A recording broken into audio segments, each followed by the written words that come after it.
Imagine कीजिए, सुबह की अखबार खोलते ही आपको सरकार की तारीफ पढ़ने को मिले। टीवी पर एक ही बात दिखाई जाए तो सब कुछ ठीक है, और जो पत्रकार सच दिखाए उसे जेल भेज दिया जाता है। यह किसी तानाशाही वाले देशों की बात नहीं हो रही, बल्कि आज की दुनिया में कई लोकतांत्रिक देशों की सच्चाई बन चुकी है। आज के इस वीडियो में जानेंगे वर्ल्ड प्रेस फ्रीडम इंडेक्स के बारे में। इनकी शुरुआत 1993 में संयुक्त राष्ट्र महासभा ने किया था। यूनेस्को ने इनकी सिफारिश 1991 में विंडहॉक सम्मेलन के बाद की थी। एक ऐसा ग्लोबल इंडेक्स नंबर जो बताता है अपने देशों में मीडिया को बोलने की कितनी आजादी है। वर्ल्ड प्रेस फ्रीडम इंडेक्स हर साल एक अंतर्राष्ट्रीय संगठन RSF द्वारा जारी किया जाता है।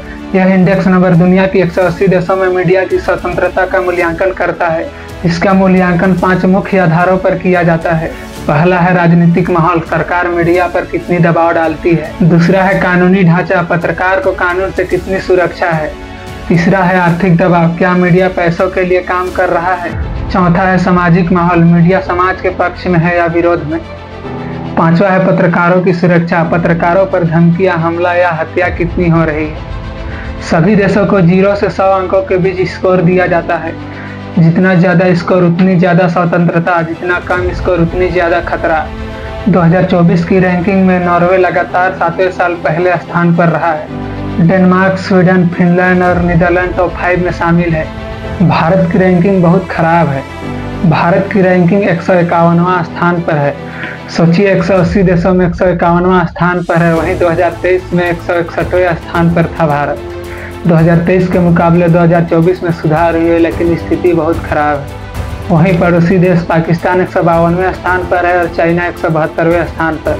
वहीं अफगानिस्तान 178वें स्थान पर है और साउथ कोरिया 180 स्थान पर। ये आंकड़े दिखाते हैं कि भारत लोकतंत्र होने के बावजूद पत्रकारिता की स्वतंत्रता इतनी कम क्यों है। कई पत्रकार बताते हैं कि उन्हें सरकार के खिलाफ लिखने या दिखाने की इजाज़त नहीं होती है। न्यूज रूम में आदेश आता है सिर्फ पॉजिटिव खबरें चलाओ। UPPA, देशद्रोह और IT एक्ट जैसे कानूनों का इस्तेमाल सच बोलने वालों के खिलाफ किया जा रहा है। NDTV, BBC, न्यूज लॉन्ड्री जैसे संस्थानों पर इनकम टैक्स या ED का रेड एक पैटर्न बन चुका है। जब मीडिया को सरकार और कॉरपोरेट से विज्ञापन मिलता है तब वो वही दिखाता है जो उन्हें पसंद है, ना कि जनता को। गौरी लंकेश, सुजात बुखारी जैसे कई नाम हैं जिसे सच बोलने के लिए मार दिए गए। छोटे शहरों और गांव के पत्रकारों को धमकियां मिलती और फर्जी आरोप लादे जाते हैं। पत्रकारिता का मकसद सिर्फ खबरें दिखाना नहीं है, बल्कि सत्ता से सवाल करना, जनता के हक में आवाज उठाना और सच सामने लाना है, चाहे वो कितना भी कठिन क्यों ना हो। लेकिन जब मीडिया TRP और राजनीतिक हितों के पीछे भागने लगे तो पत्रकारिता की आत्मा मर जाती है। रूस में यूक्रेन युद्ध की सच्चाई दिखाने पर पत्रकारों को जेल हो गई। चीन में इंटरनेट सेंसरशिप इतनी कड़ी है कि आप सरकार के खिलाफ आवाज नहीं उठा सकते। तुर्की और ईरान के पत्रकारों को देशद्रोह के रूप में जेल में बंद किया जाता है। अमेरिका जैसे देशों में भी प्रेस स्वतंत्रता पर सवाल उठने लगे हैं, खासकर राजनीतिक ध्रुवीकरण के कारण।